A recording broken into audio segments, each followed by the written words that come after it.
use it as a case study of the difficulties that arise when trying to give a single name to sometimes a very lengthy set of symptoms. Imagine having a child who falls over too often, who can't catch a ball, and who will eventually find it too difficult to drive. Imagine that this child also has difficulties holding conversations or remembering things. Imagine it impacting everything they do. Imagine being that child. Now imagine trying to improve treatments for people without having the foundational knowledge of just how many people have a particular condition. It's difficult, and so many in our community are in this position. Adding to the complexity is how often neurological and psychiatric conditions are comorbid with other conditions. What are the challenges treating a child with both dyspraxia and autism? Why are depression and anxiety so often paired together? How can we improve all aspects of health for the 80% of children with epilepsy who have at least one other disorder? Yes, it's difficult, which is why the American Brain Coalition is concerned to see so many companies that were once developing therapies for neurological and psychiatric conditions ending their neuroscience programs, ending their pursuit of the necessary information needed to develop better treatments. Progress for so many neurological and psychiatric conditions have been slow, despite a great deal of effort from the scientific community. But the American Brain Coalition is committed to identifying and solving these issues. Today, we are honored to feature the work of Dr. Gary Goldstein, President and Chief Executive Officer of the Kennedy Krieger Institute. The Kennedy Krieger Institute has a strong focus on research and works to translate recent discoveries to clinical and educational settings. Dr. Goldstein will share his experiences serving many children and adults with a wide variety of neurologic disabilities. In addition to his role as President and CEO, Dr. Goldstein is also a professor of neurology and pediatrics at Johns Hopkins University School of Medicine and a professor of environmental health sciences at Johns Hopkins University School of Hygiene and Public Health. Dr. Goldstein, thank you for joining us today. But first, let's learn about dyspraxia. I have had the immense privilege to learn so much from these two tireless advocates you will hear from today. Ms. Leigh-Allyn Baker is an American actress and voice artist known for her recurring roles on Will and Grace and a starring role as the matriarch Amy Duncan on the Disney Channel sitcom Good Luck Charlie. But most importantly, Ms. Baker is a mom who advocates for her son battling dyspraxia. Mr. John Shattuck is a business owner, best known for his charity work worldwide. He is also a military veteran and a parent of two children, one with dyspraxia, the other dyslexia. Please join me in welcoming Ms. Baker and Mr. Shattuck. I'm gonna get my glasses.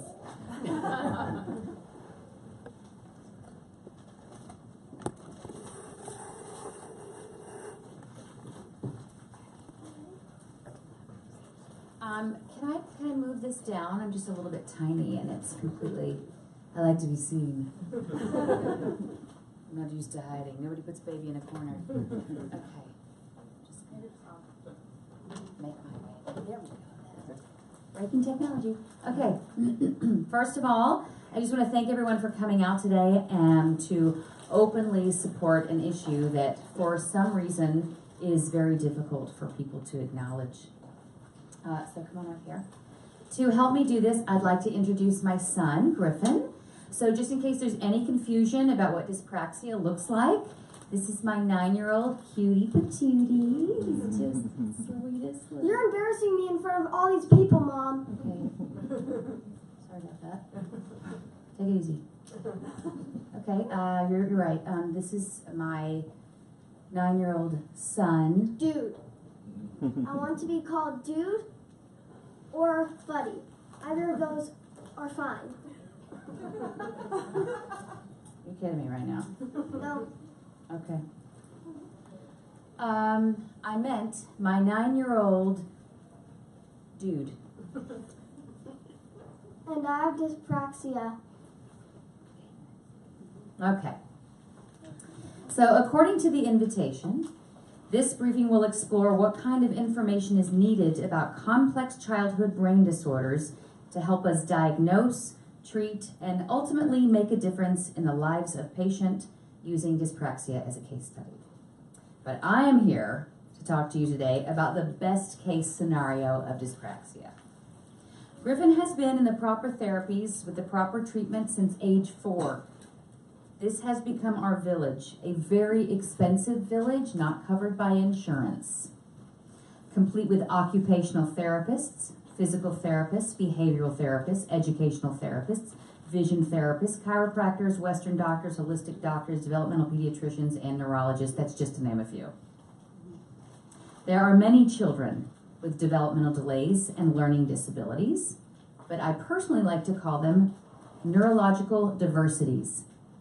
So we have ADD, we have ADHD, we have autism spectrum disorder, we have autism, we have sensory processing disorders, learning delays, speech and language delays, dyslexia, dysgraphia, dyscalculia, and dyspraxia.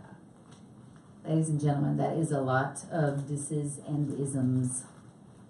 I could throw a bunch of statistics at you about how many children are affected with these conditions. As little as 1 in 10, as much as 1 in 5, but realistically, all you have to do is walk into a classroom to see that it's probably more than that.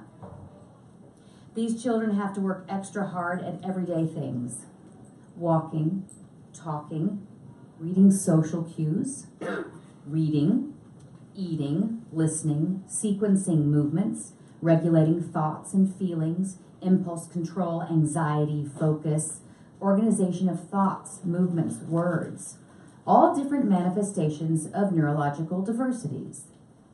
There are a ton of different names and classifications we give to all of these disorders, but the simple fact is that we all have areas where our brain excels and areas where it takes a lot of hard work just to make it happen. How many people in this room have a brain that works perfectly? Okay, if you're the one person sitting there actually thinking that your brain works perfectly, you most definitely have a neurological disorder. So, if everyone's brain, or everyone's got one, and no one's is perfect, why is it so hard to talk about? 2 years ago, I posted on Facebook that my 3-year-old had a cough and a low-grade fever. There were 329 comments and likes. Many people were even praying for us. Later, I posted that I was being honored at a benefit for my tireless efforts to shine a light on developmental delays and learning disabilities, and 2 comments, 3 likes. Why the huge discrepancy? It's because it's hard to look in the mirror and see your imperfections. It's even harder to look at your children and see them. And yet, it is those very same imperfections that make us who we are. It is also those very same neurological imperfections that almost always come with a superpower. For when the brain struggles, is injured, impaired in one area, another area will excel. And that's the beauty of the brain. It will find a way. Yet my son's dyspraxia brings on frustration, anger, sadness, a feeling of inequality to his neurotypical peers. I asked him, "Why are you sad that you have dyspraxia?" He responded, "I don't feel I do things as well as other kids, like writing, walking, strength." He paused, then thoughtfully continued, "Well, you know, I kind of feel like Dr. Strange. My hands aren't so good." When Griffin was 4 years old, I was told he had dyspraxia. Make no mistake, it is what he has, it is not who he is. But at that time, I was also told, don't Google it, it'll just scare you. So, of course, I turned to the most trusted and reliable source for all things medical and factual, Wikipedia. It says, it actually wasn't far off, I was kind of impressed. Dyspraxia is a chronic neurological disorder beginning in childhood that can affect planning of movements and coordination as a result of brain messages not being accurately transmitted to the body. in addition to the physical impairments, is it associated with problems with memory, especially working memory.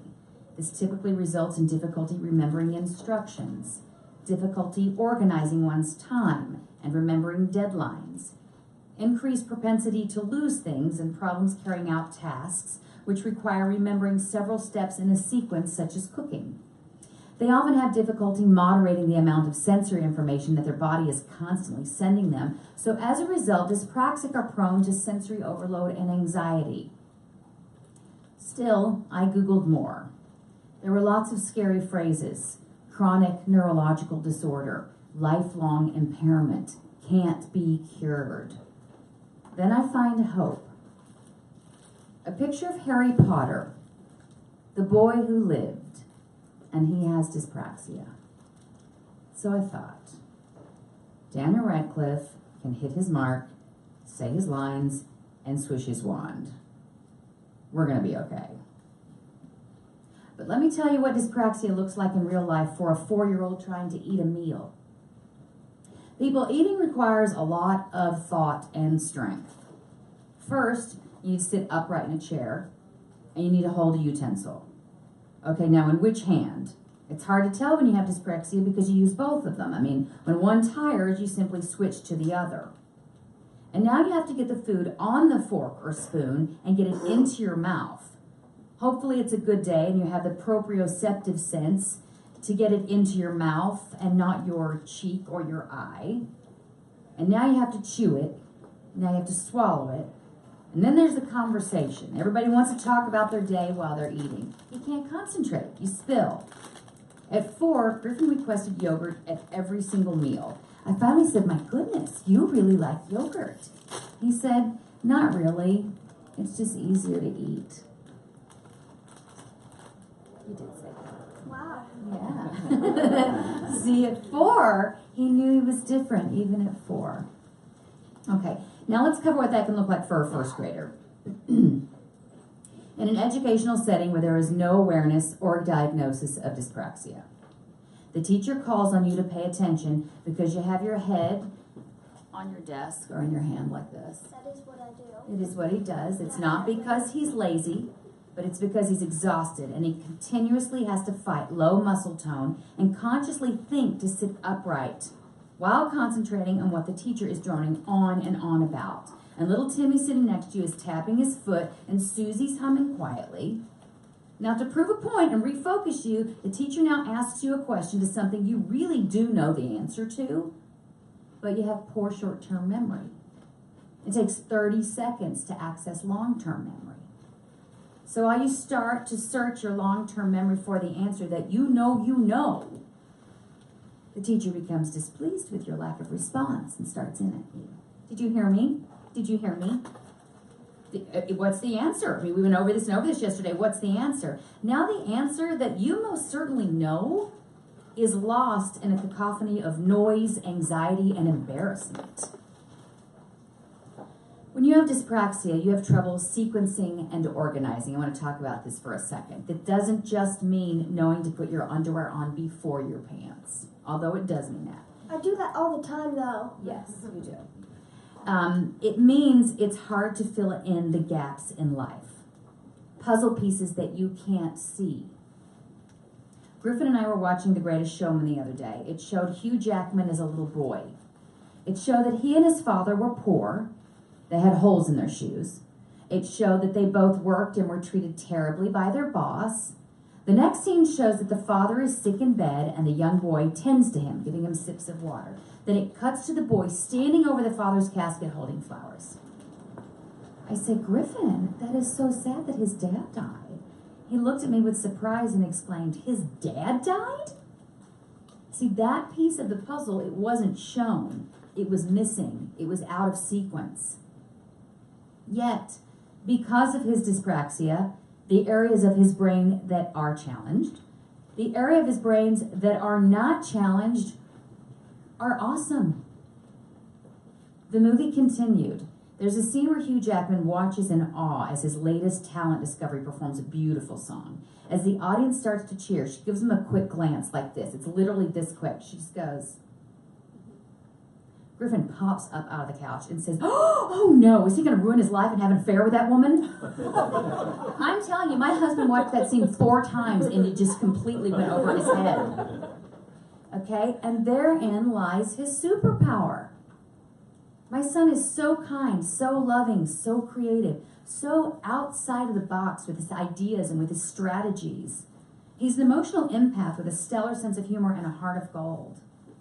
And it is difficult for him to comprehend that his neurotypical peers must learn these behaviors. I want to go on record saying that Griffin is thriving in a public education setting because we had an early diagnosis, proper treatment, and therapies. And I was able to work closely with his teachers to educate them on dyspraxia. And I fought like a mad dog to get him an IEP, an independent education program. Okay, let me define IEP. It means they are required by law to make accommodations for Griffin to access his education on an equal level to his peers. Now let me define mad dog. It means I went to battle. I had to fight for an assessment. I would not take no for an answer. I had to hire an advocate. I turned a 1-hour meeting into a 5-hour lesson, and I was not leaving that room until my son got a fair shake at his education. But they didn't want to do it because it wasn't on the list. My son's medically diagnosed disability was not on their list. Now, it is a disability that encompasses almost every other health impairment on their list, but it was not referred to by name. He looked like every neurotypical peer, and he was not a behavioral risk. After 5 hours, I think they came to realize that I was becoming a behavioral risk and agreed to give Griffin the classroom accommodations to ensure his success and learning. And now he's crushing it.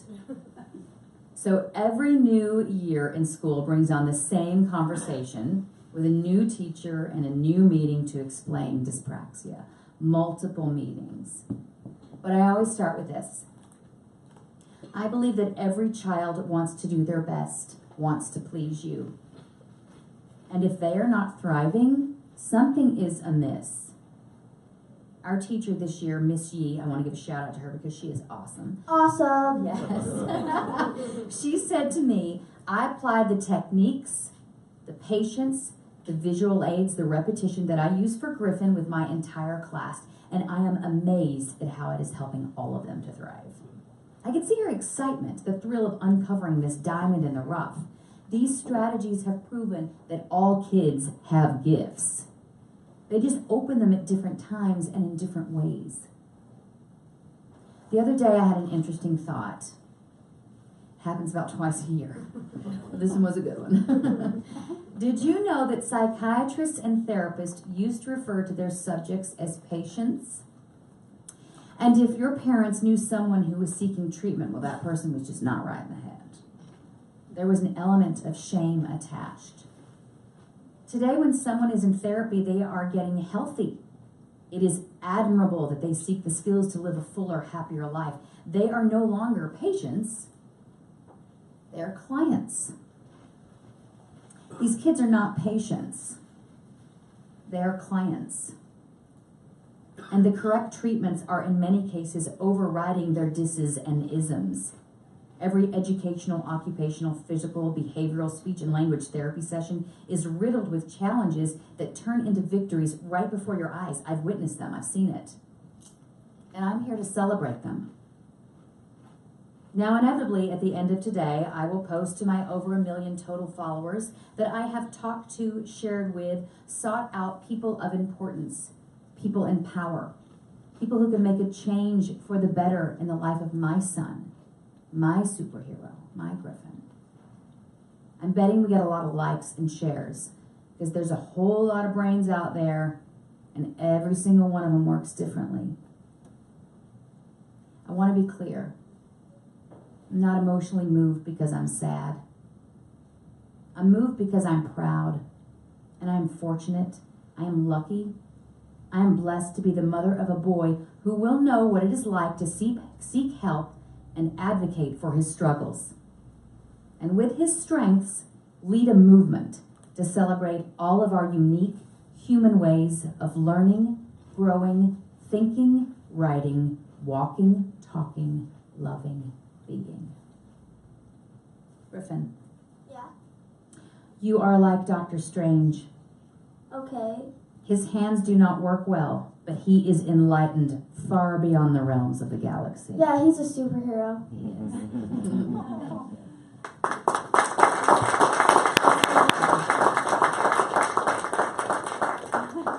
So if you don't mind, I'm better sitting down here.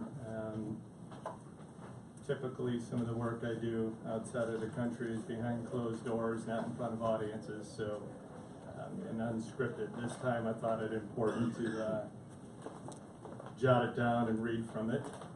I only put this together on the flight from Phoenix, so here we go. But so bear with me, if public speaking isn't my forte. That put me in a hot spot anywhere around the world, and I breathe easier. But thank you for the opportunity to share my story from the perspective of a father with 2 children with language-based neurological indifferences and the struggles associated with their respective conditions. A brief note about my wife and I. My wife works one-on-one in a self-contained middle school in Phoenix, helping children with a broad spectrum of conditions. She regrets not being able to attend this briefing because of her obligations to her students. As for myself, I'm a business owner, former military, and donate my time advocating to those without a voice around the world on many different fronts. I would assume both of our passions stem from the years of frustration, looking for resources for our boys and others, sharing what we've learned and hoping for an expanded dialogue in these matters. Our story is this. We have 2 sons, ages 24 and 20. At the age of 2, our oldest son was diagnosed with a rare form of leukemia. After 4 long years of treatment, he won his battle. Shortly after his recovery, it was time to enroll him into school. He progressed through his early years without too many red flags. In the 5th grade, we noticed his struggles and had him tested by a neuropsychologist. He was diagnosed with dyslexia. He struggled in the public schools as they were simply not equipped to accommodate his needs. We sought help in the private sector throughout his middle school years. Our youngest son has dyspraxia. Little understood, and certainly not having the exposure like dyslexia. Teachers and the clinical community were baffled with his presentation. Simply put, educators were not on board with his diagnosis. His presentation early on was that of a clumsy kid. We jokingly called him Kramer from the sitcom Seinfeld, as he would walk into a room and fall on his backside, never getting hurt, thank God. As his education continued and the extent of his dyspraxia was more evident, we decided to use private sector support, which certainly helped. From an educational standpoint, his abilities were off the charts. With an IQ of over 130, his reading and comprehension at the 99th percentile in the nation. His math, as far as the schools were concerned, was severely lacking, although he arrived at the correct answers, but could not show his work on paper. As frustrations continued, we decided to remove math from his public school curriculum and employ private tutors who understood the complex learning of our son. Over the years, we continued to seek alternative support for our boys. They were just getting by, and their conditions often mislabeled, which added to the frustration. Shortly before high school, we found a private school in upstate New York that catered to students with similar indifferences. The Gow School, established in 1926, with 146 students from 23 countries, focuses on a level playing field where students can be given the tools to be successful. The philosophy is a small classroom setting, about 4 students per classroom, with the school adapting a curriculum based on that student or those students in that classroom and relying more on environment than medication.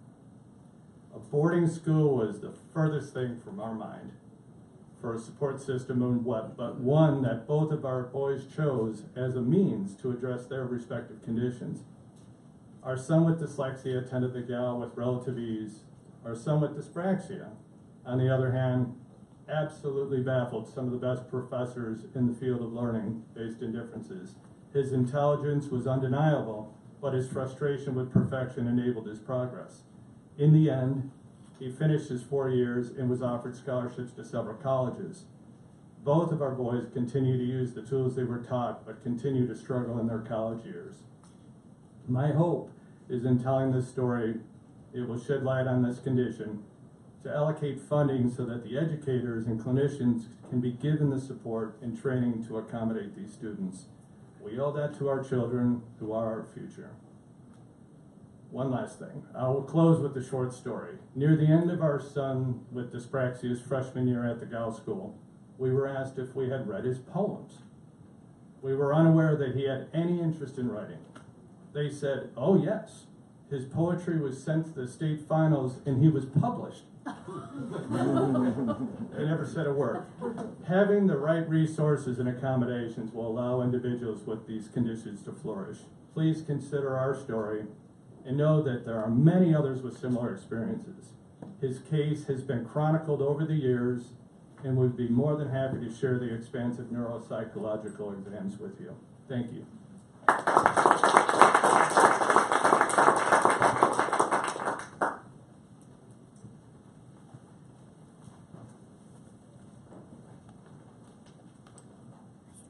Oh yeah, sure. So at this time, we'll switch over and Dr. Goldstein will share a little bit. And let me fix it out.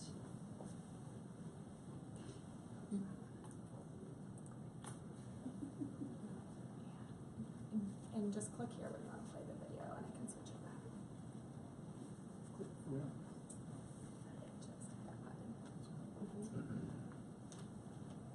Well, good afternoon. Good to meet all of you. And what I'd like to share with you is something I've been thinking about, working on, and planning for our institute, which focuses on children with broad spectrum of neurodevelopmental disorders.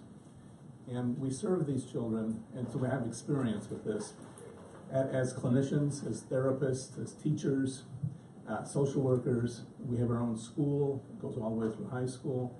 We're not advocating many children come to our school, but we're trying to figure out the best way to educate and support children with neurologic disabilities and the behavioral issues that come with it, which is often the case.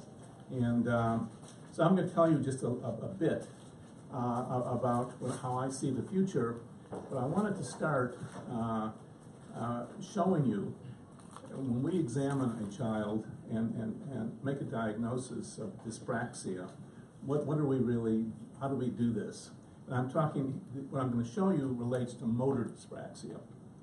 And what dyspraxia means, or apraxia if it's an adult, that you have the innate ability to move, strength, feel, your coordination as we test it is all okay. It's when you try to put it all together into a bigger act and imitate people, imitate motor activities, that's where it falls apart. And it falls apart because of higher order connections that are not just right in terms of these coordinated activities. And as you've heard, it doesn't have to be just motor, but the motor is the easiest to see and the easiest to quantify. So if we're looking for therapy or prevention or impact, we can measure that easier than we can measure other things. So, and we actually have two of our clinical scientists who are particularly focused on dyspraxia. And so we know this entity. And so I want to show you the end examination. The first thing I would do, have the child walk, have them do different things, hold their hands out, you know, finger to nose, and all that they'll do. Here's what they won't do. And let's see if I can make it work. I think I have a minor version of this, to tell you the truth. I think most people in Hollywood have a minor version of this. Okay, meteor cannot perform to a tested action at this time. That's why you're here. Yep. We'll just restart. There's Megan's little baby.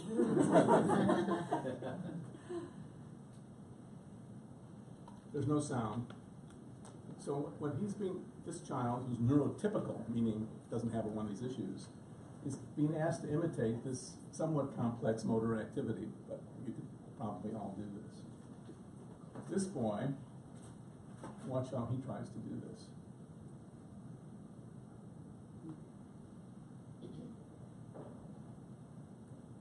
Remember, she's just using one hand. So imagine if it's a more essential activity than just imitation. So, and he's not weak. Now we're going to go to the second one. I don't have If we don't have it, we won't do it. Okay, I'll do my slides.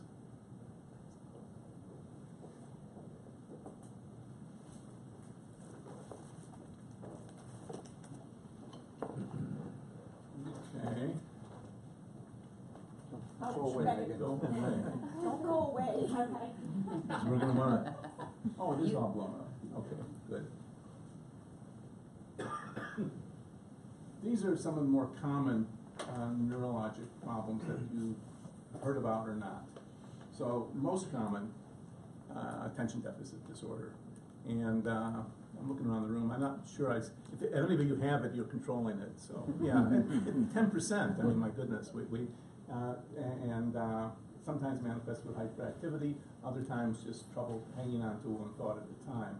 This can actually be pretty productive for you if you're not in school. So once you get beyond sitting in a classroom and having to do exactly what you're told, and you can multitask wonderfully, but if you're, but ADHD. Dyspraxia, second most common on this list.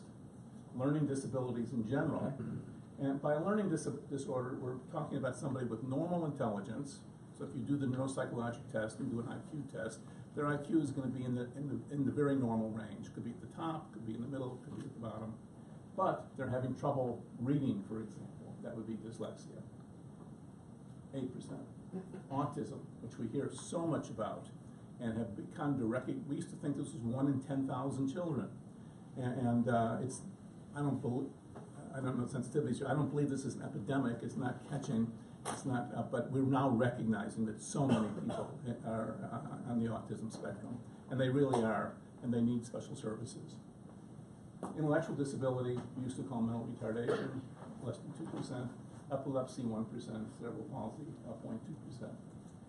Many of these conditions that we call conditions, so there's a lot of overlap here, come with associated behavior, anxiety, and depression issues.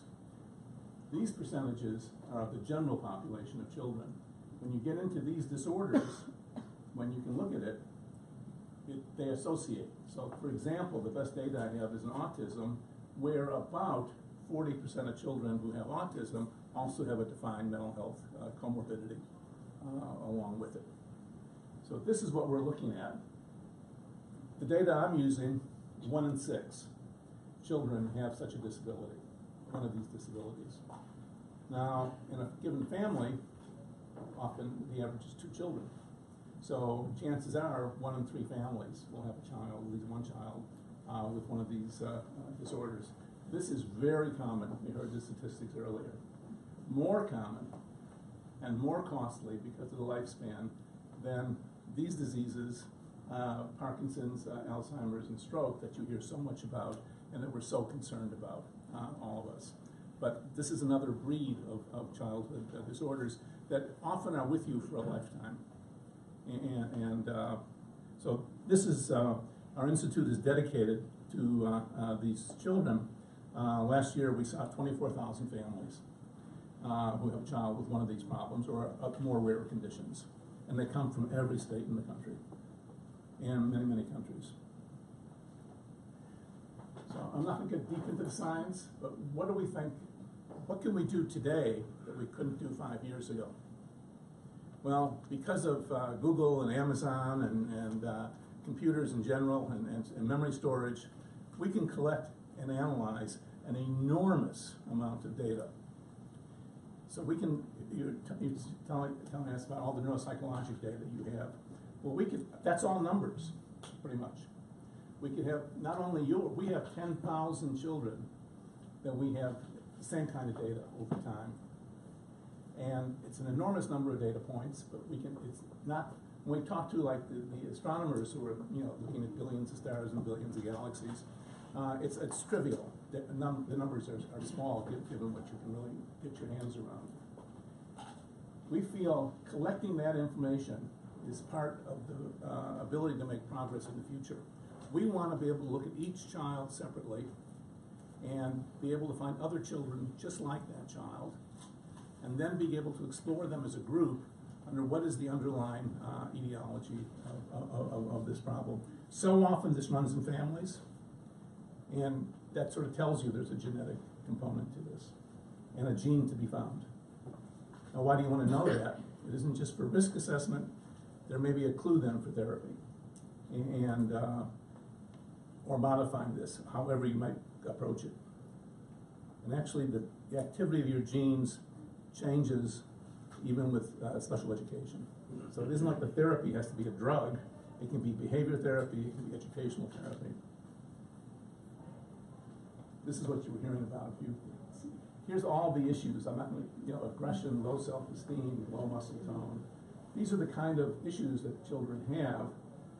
And if we're going to focus in and understand children, a specific child, we want to find 100 or 1,000 who look just like that child. And what are we going to do next? At least in one case, we will be looking at all of their genes. I'm not going to explain how you do that, it's another talk. But we can, now for a few $100 on a research basis, you can get a full genome on anybody. The goal is to figure out what's causing these problems and what we can do to treat them. And we do have the sense that the earlier the better. But I'm also convinced that you can reopen these critical times of brain. It's so easy to learn a language when you're 2 years old. You can learn any language, you're 2. It's much harder when you're 25 or 50. And so there's these windows of can you reopen these windows so we can teach people who we didn't have a chance to work with when they were 2 years old. So our goal, in addition to developing treatments and interventions, is to shift this so we can get early prediction of who's at risk and then do something that is going to improve their outcome. And the something that you do is going to vary with the child and their conditions. I really believe this is the time. We have incredible tools, the imaging tools, genetic tools, the big data analysis, which is useful in all of medicine. So, here we are, here's the children. Earlier, more effective treatments are within reach. Brain research is moving faster than ever. And who's funding this? We're hearing some challenges with the pharmaceutical industry because they don't see the rapid return. But we're looking to the federal government. Mainly, who's funding this research? It is the NIH. It is the federal government that you influence. Congress actually influences what each institute can have in the way of funding, as well as the NIH as a whole. Several of the institutes, there's the Child Health Institute, there's the Mental Health Institute, there's the Neurologic Institute, there's the Environmental Health Sciences Institute, all of which are contributing to research, helping sponsor research that's going to be applicable to this. What we want from you is to be aware that we're certainly for curing Parkinson's disease. I worry about it. I worry about Alzheimer's disease, getting older. But 1 in 6 children will have a lifetime that we can change. And we need support. The country, the researchers of the country. Johns Hopkins has 1,000 neuroscientists on its faculty. They're brilliant people, ready to go. And there's never enough money to do this research. Okay, so your support is the key to helping more children lead a productive life. And I'm happy to answer any questions. I didn't bring maps of the brain. We can image your brain, not just see what it looks like, but we can see how it's interacting. And we see differences and we see changes in how the brain is behaving after a child has had a bad emotional experience. So we have a clinic for children who we call it traumatic stress. These are children who may live in a violent community. They may have had an experience of abuse. or just witnessing violence and being scared all the time. When you image their brains, not just how the brain looks, but how it's connected, you see differences. And then we begin therapy, like you're talking about, and we see that therapy not only helping the child with time, we see their brain changing. Yeah. So this is really physical. And it gives us clues, well, what's the best therapy? Because their brain changes before their behavior improves. You know you're on the right track. It's like radiating that tumor and you see it getting smaller before you're feeling better. You know you're moving in the right direction. So we can do that. The brain, the heart's really complicated, but easier than cancer. Cancer, tough, easier than the brain. But we're there. The genes make a difference. The data makes a difference. Our incredible imaging tools make a difference. And everything we do, our budget for research is 85% from the NIH. And it scares me when I hear that they're cutting, there was a proposal, I don't know why you stand on this, but there was a proposal to cut the NIH budget by a third. How could you, it never happened. No, it didn't happen.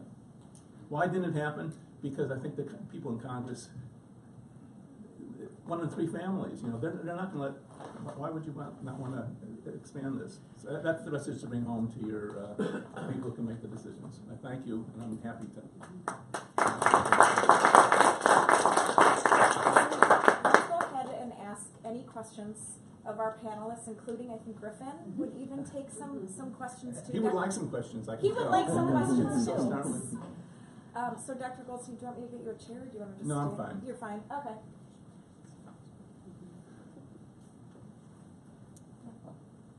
I'll start because everybody's being shy. Yes. One of the things that came through loud and clear in all the presentations was the need for early diagnosis, or the benefits of early diagnosis. Are there things that can be done to assure that diagnosis happens at an earlier time? So you can be in, one, you want to look for what are the markers of these problems early. Mm-hmm. Like, strangely, we've learned that motor development is different in infants who will have autism. So we're not looking at their social interaction at that point, which is the essence of autism. We're looking at motor skills. And what we have to understand in a disorder like this, looking at the youngest children, what do they look like? So the pediatrician can recognize that and know that this child's at risk. I don't think we're going to start by doing genomes on everybody. That's right. Hopefully for the distant future. But what we will be doing is well baby exams. And we have to know how to look, not just to see how much the baby weighs and Yeah, the how long they pediatricians have no are. clue on this one. That's what I was Well, that's always been, I'm a pediatrician, but that's Except for always him. been. And I'm gonna give him a pass. Yeah. That was the biggest complaint we get from parents. The parent says, I knew something was really wrong. And the pediatrician, don't worry, come back in 6 months, they'll outgrow it. And I don't hear that much anymore. It is better. It is better in the last 5 years than it was. They wouldn't even refer to us. I mean, the parents would do self-referral because they wanted help, and the doctors were not buying into this yet. Let alone the teachers in the school system. Well, all the things you're talking about. For us, I'm sure every scenario is different. Griffin did cross midline at one point. We know this because he crawled. That's a pretty big crossing midline activity that one has to do to organize your limbs. It's where sometimes when you were learning to write and you had to cross a T and you would go to one side and then you would meet it in the middle. Literally, it's crossing. He wouldn't crawl the way across a T. He would go to the center point of the line and then go to the line like that. I would. So that was one way that we noticed. And then the other thing that we noticed is his teacher actually noticed, his preschool teacher, that he wouldn't pick a dominant hand. He would use both of his hands. And it's interesting because at USC right now, they're doing a study and we wanted to be involved, but they said no because we need everyone to be right hand dominant. And I was like, well, then it's not really a study on dyspraxia now, is it?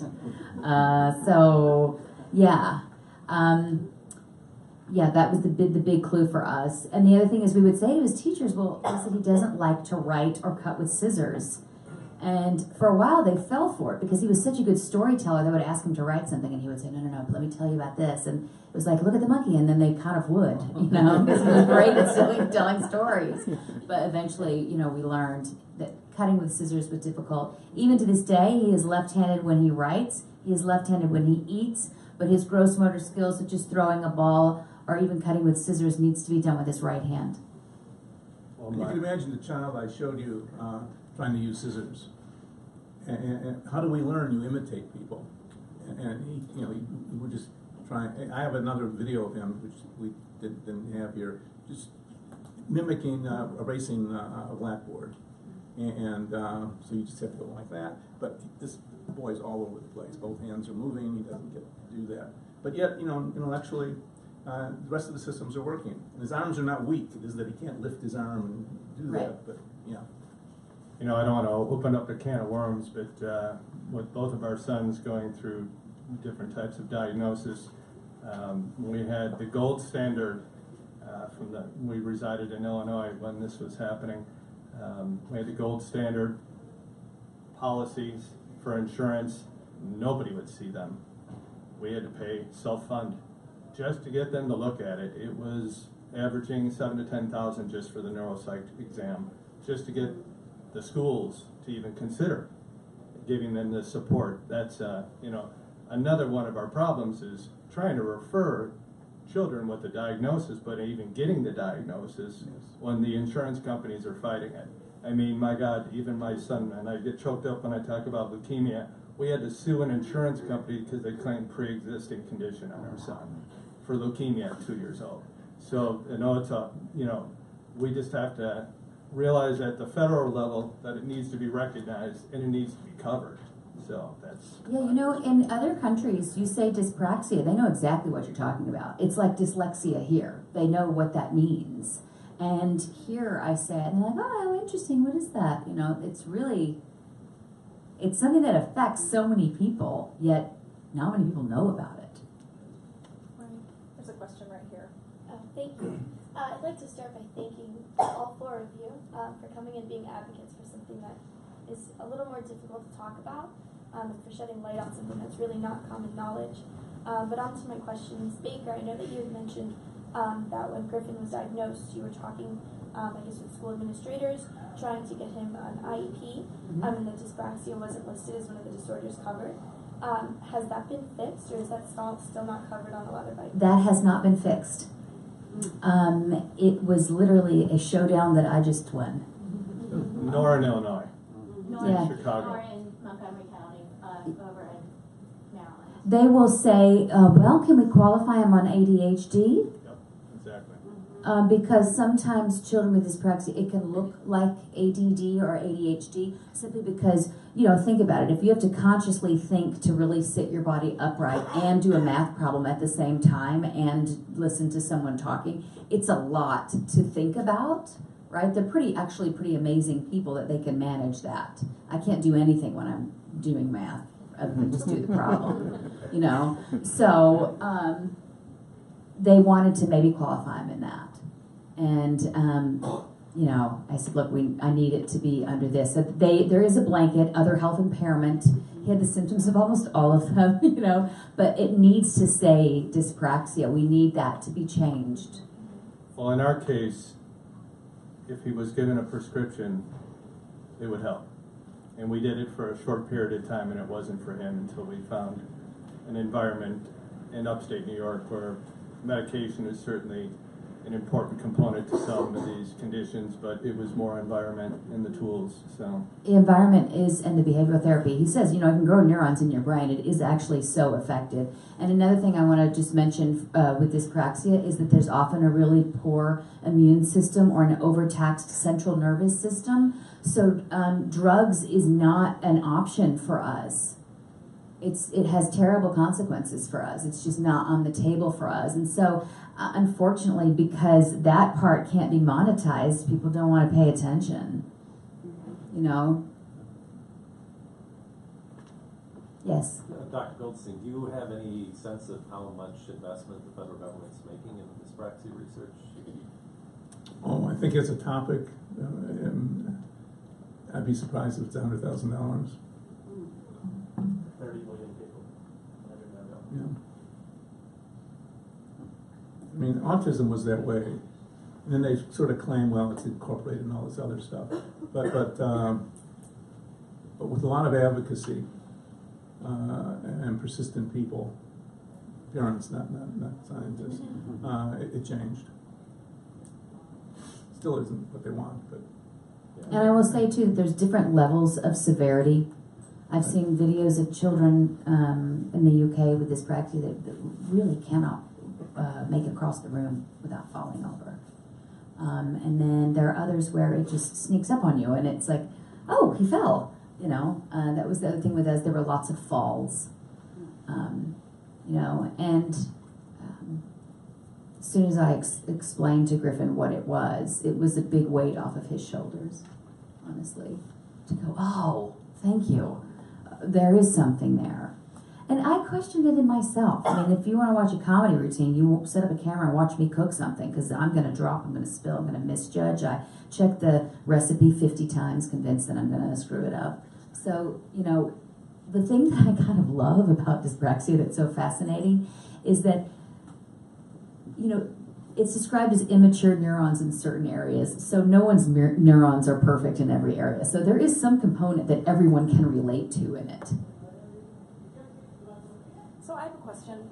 What are the unique differences between children with dyspraxia and then adults with dyspraxia? So I know that it doesn't go away. Okay, so, well, does it? Or, I mean, it's not something that goes away, but, you know, at the same time, what is this I'm always hearing? The brain is elastic, it's pliable, you can build new neurons, it will find a way. So, you know, tell me it's not, you know. The thing with life is that there are new skills in your face every day, right? So, you may learn to catch and throw a ball, but then, you know, the ball size changes, or the game changes, or someone throws it a way that that person didn't throw it. Or even in human interactions, you know, you can use behavioral therapy to go over certain things, but you meet a different person, they're going to have a different answer for you. So life is constantly on the move. So once one skill is learned, there's always more skills to be learned. You develop strategies as you get older, and most people play to their skills. Sure. So if you are not in school, you don't have any. It's everything.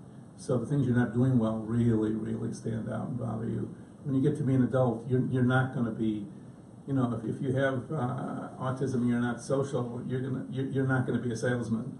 I mean, you just can't train someone like that to be a salesman. But you could be a trader. Well, coming from you know, our son is now 20.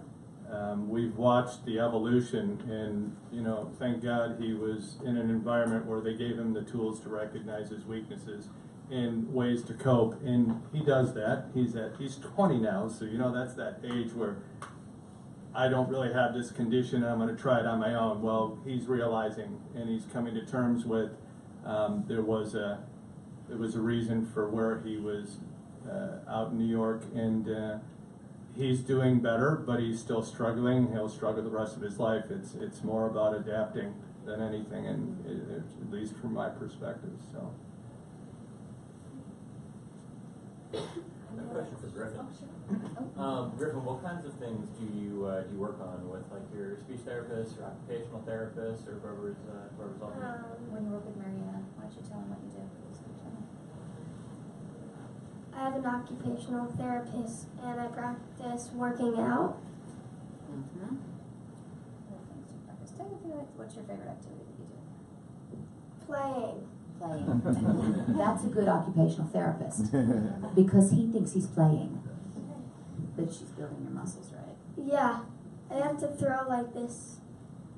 There's this really big ball. It's like maybe 5 or 6 pounds, and I have to throw it into the air, and I can do that. But when he first started, these water bottles, to do this was difficult. So not only is the strength improved, but there's coordination with all of this. There's sensory exploration with it. You know, she's really on top of it. And interestingly enough, our occupational therapist specializes in something called Norepinephrine, and it was more on, she learned more about stroke victims. And she has proven to be our best occupational therapist because of her understanding of the brain. Can I tell him when I work on his speech? So I do speech at my school, and the speech teacher's name is Miss Gina, I think. Yeah. And I work on summarizing stories. Right. So as you can tell, his speech is pretty awesome, right? But speech isn't just what comes out of your mouth. It's also receptive language and repeating stories that you're told. So one thing that Griffin likes to do is he likes to, my friend said to me that we just visited, wow, he really likes to repeat that story. But he's practicing that story to get the sequencing of that story down, to make sure, wait, did I leave out a part when like when you learn a song, I don't know if you're a singer. You strike me as a singer, so so you know when I met you showering singing the song, you know sometimes if you don't get it right, you back up and you go over it. That's kind of how he does with telling stories too, so that he sequences that properly. He's getting pretty good at it too. So my son, as far as the dexterity and the physical side of this, he naturally had an inclination towards music. And he plays like 14 instruments, and I didn't even, these are the moments, I didn't even realize it till sitting here today. That's where he started benefiting his dexterity, his strength, his guitar work, his piano work. That was all helping him. His body was telling him what he needed to do. And, you know, music has done that for him. Otherwise, he is a rail. I mean, you know, his brothers side by side, one looks like he is doing tough letters, and this guy, you know, he's all veiny in the arms from playing instruments, but thank God, because I think things could be far worse. Yeah, they say sometimes with dyspraxia they don't have rhythm. Griffin is quite the opposite. He is completely moved by music. And I got an email in the middle of the day the other day, and usually it's, oh, who fell, right? That's usually... But it was from his music teacher and Mrs. G saying, oh my goodness, Griffin got up in class today and he sang and he was so good. He was pitch perfect and he was very expressive and he hit all the notes and now they're like, you should get him into music. So actually, you know, that music gets that brain pathway to really go and really work. It can be inspiring and get your fingers moving where they normally wouldn't. One more over here. We have one more. Oh, one more question. Good. Science question. Well, and thank you guys. I mean, I actually, I'm not I'll be going out honest there. with you. And I run a patient organization, and this is one of my parents, and she goes, oh yes, I'm coming to this because our children, I'd never heard of it before. And so I appreciate the overview because I was going to ask, have there been, it sounds like obviously it's a spectrum, so there could be many different genes involved. So have they identified any particular... You can't answer that, 'cause I don't think any genetic studies have been done on this condition. Because I was Now, going you to say... can't look at the children who have autism and this condition, because then you're going to get confused by the autism. You have to find children who do not have the other problems, test them, and so they're pure. Then you need 100 of them. You need 100 controls or whatever it would be, and then you might find either risk genes or causative genes. And I don't, to my knowledge, just because of the lack of recognition, this hasn't been done, and that's not such a difficult experiment to do. Well, I love the question because it brought a subject matter up that I haven't discussed in a long time. Because our youngest son had leukemia, when we decided to have a second child, we saved the cord blood. I'm glad you bring this up. It's on my to-do we list. have that stored in cryogenics, and it's interesting. So then Trey, excuse me, I didn't want to mention his name, my youngest son with dyspraxia, you know, we're all in to help others. So there's the beginnings right there. And that's medical waste that's gone right into the can. And it could be saved in, you know, from a scientific standpoint. So we have the cord blood too, and they won't let me have it because it's not on their list of something that can be used for. So, I'm gonna get it. I'd hate to be the one stopping. I see it breaking. And the story that she said, you know, when you read every symptom, we were looking at each other because that is our kids to Well, my daughter has global dyspraxia, but she also has this other syndrome, SYNGAP syndrome. So it's When she remarkable says- to see a child that is my kid. When she says global dyspraxia, she means that the speech is also affected. That's what global dyspraxia is. Any other questions? I want to stop you from asking. Warren, would you like to say anything? I would really like to hear from Warren Sure. for about a minute or so. That's Warren, it. I just was introduced to Warren in the last 6 months, and this is why I'm here, and he's the founder of Dyspraxia USA. Well, I wanted to thank everyone for coming out firstly. I've been living with the condition for 37 years myself. I have 3-year-old twins who also have global dyspraxia. I was fortunate enough to live in the UK where the governmental departments knew what the condition was, National Institute of Health, the DOE, World Health Organization. It's one of the most common neurological disorders. Because it's hidden and there's no drugs, it's very hard to get it high profile in this country. But with amazing parent advocates and young children speaking up about it, it's time that we're understood, supported, and accepted. Thank you. Thank you.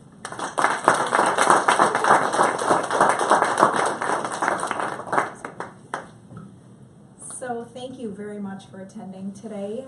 Join me again in thanking our speakers, Dr. Goldstein, Lee Allen, John, and thank you, Warren, and Dyspraxia Foundation USA. Thank you. And especially thank you, Griffin.